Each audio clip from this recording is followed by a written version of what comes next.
guys, we're going to a video talking about the importance of moving off the line, and it's one of the things that was a common theme behind all the fights that went on last night, and some really interesting decisions all night. It was just a very fantastic night of boxing, very fun, a lot of refreshing stuff, since a lot of things kind of didn't go the way people thought they would, in particular with the Charlo brothers, in spite of the fact that the older brother, or the bigger brother, Big J, still wound up getting the decision.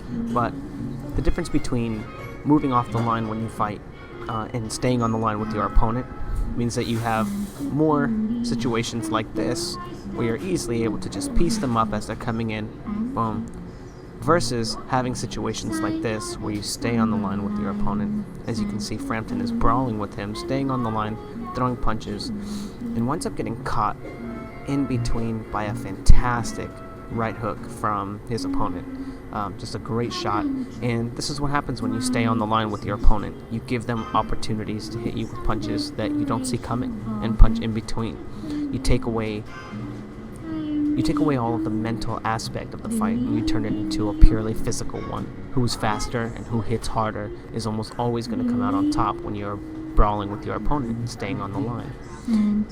Also, situations like this, where he throws a beautiful combination, right, 1-2.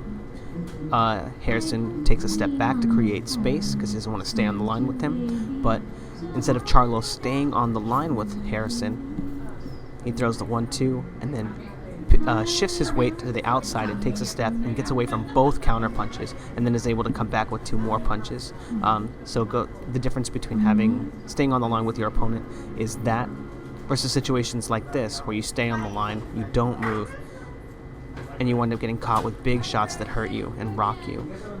Moving off the line is extremely important, as I think every fighter last night was able to learn. Even Matt Korobov staying on the line, and the 12th round of the fight with Charlo, most of the fight he'd been doing a great job of moving off the line, pivoting, taking angles, but in this exchange, for some reason, he stayed in front of Charlo, stayed on the line, didn't pivot, didn't move off, and wound up getting caught with a big shot. Derek Chisora also found the same problem with Dillian White, staying on the line with him and getting caught with that beautiful left hook. And as you can see, all of Derek Chisora's weight is on his left leg right now. So where's it going to go? It has only one place to go. That's come back to his right leg with the left hook. Derek Chisora stayed there on the line with his opponent when he didn't have to, and got caught with a beautiful shot to get knocked out in a fight that he was winning. Now, more in particular, what I wanted to focus on kind of is Charlo's performance against Harrison. I actually thought that Harrison was winning the fight as well, but I fell asleep. Probably around the 7th or 8th round, I'm not sure, and woke up and the fight was over, and I just assumed that Charlo was going to get it. Actually, I assumed that Charlo knocked him out, because Harrison kind of, has a track record of kind of getting a little lackadaisical and falling apart, but in spite of the fact that he was able to make all 12 rounds, there were some, and kind of piece Charlo up a bit. There are a few things that he did a little bit better than Charlo that allowed him to edge the rounds, I think. And one of them is Charlo, not moving off the line. Here we have Harrison throwing a combination at him, and what does Charlo do? He just tries to roll and move with the shots. Obviously, these punches don't really land, but he stays on the line and allows his opponent to throw punches at him and score. In this instance as well, right? Rather than slipping the right hand and then moving off the line to his left, he just stays there and eats a left hook and then a jab and allows Harrison to score freely. While Harrison, on the other hand, when punches would come his way, he would take steps back, he would pivot, he would move off the line, and then come back with beautiful counters like that. Again, even though he eats that body shot, he doesn't stay on the line to allow the faster, the harder hitting, more athletic Charlo to just unload punches on him. And he just creates the space so he can get back to throwing counters, much like this one. Again, creating space, he turns with the shot, and beautiful, by the way. Kind of catch and counter style, like the Kronk Jim. Catches it here, turns his weight to his right leg, and then comes back with the right hand, and then rolls off the line with his opponent, putting himself completely out of danger and not on the line to receive big punches from the bigger fighter. And again, beautiful work there. Oh, kind of missed it right there. Charlo coming forward, throwing the jab, and then what does he do? He slips to the outside, and then he rolls under what he thinks is going to be a right hand. Again, getting off the line and preventing himself from taking any unnecessary damage. And that's something I think that was a common theme. It's a common theme, to be honest, in most fights, in most boxing fights, that fighters don't practice those skills. They don't do their best Lomachenko. And people see this kind of stuff from Lomachenko, and they're like, oh, he wastes all this movement, he does all this, and what they don't see is that it's preventing him from eating shots like this, and eating shots from like Warrington gave to Frampton. It prevents him from eating those kinds of shots as well.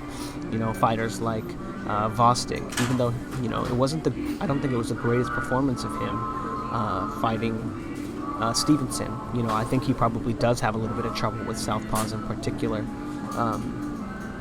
But against all his right-handed fighters, he's just phenomenal at moving off the line, getting away, and preventing himself from putting himself in real danger from wild shots, I'll say, or punches that are harder to calculate and harder to see and harder to create patterns to find because you're just throwing punches.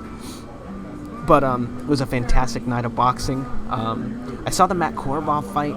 I had been drinking last night. I did some boxing training with one of my coworkers and her daughter, and I had been to the gym before that, so I was kind of exhausted. I had a beer and then needed to take a nap before a party that I went to. So I threw the fights on and was watching them, and it's interesting because I thought that little J, Jermell, while I thought he was losing his fight with Harrison, I did think he was going to wind up knocking Harrison out eventually, catching him with some of that really, really athletic stuff. I wasn't surprised that he got outboxed. I do think Harrison is a pretty decent fighter, and I do think he was winning the fight in the early rounds. Even though when I rewatched it, it was much less clear that I thought that he was winning. But I did think, watching it live, that he was winning. So I'm not surprised that he beat Little J. But as far as the second fight, Big J, a lot of people are screaming robbery for Matt Korobov. And I actually did film on this and was like, oh, that guy might actually give Charlo some trouble. It made it an interesting fight for me to watch. I don't want to miss any of the fights from the Charlo brothers. I want to see if they get better and see if they improve and they can, take people into deep water or whatnot. And that's kind of how I thought the fight was going to go. I thought that he was going to be able to get Korobov in the later rounds, but I thought that Korobov was going to be beating him to the punch in the early rounds, just with, the little bit of control, the better feinting, I think belonged to Korobov.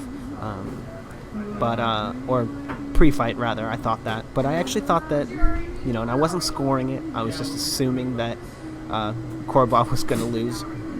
So I didn't care. But I did think that Big J, Jamal, was winning the fight earlier. So it's really interesting to see that. And I haven't gone back to rewatch it, but it's really interesting that people think that there was a robbery and that he should have won. So I definitely want to go back. But let me know what you guys think. Did you guys think that it was a robbery? Did you guys think it was an okay decision? Did you think Korobov was winning clearly? And also, what do you think about the Tony Harrison fight with Jermell?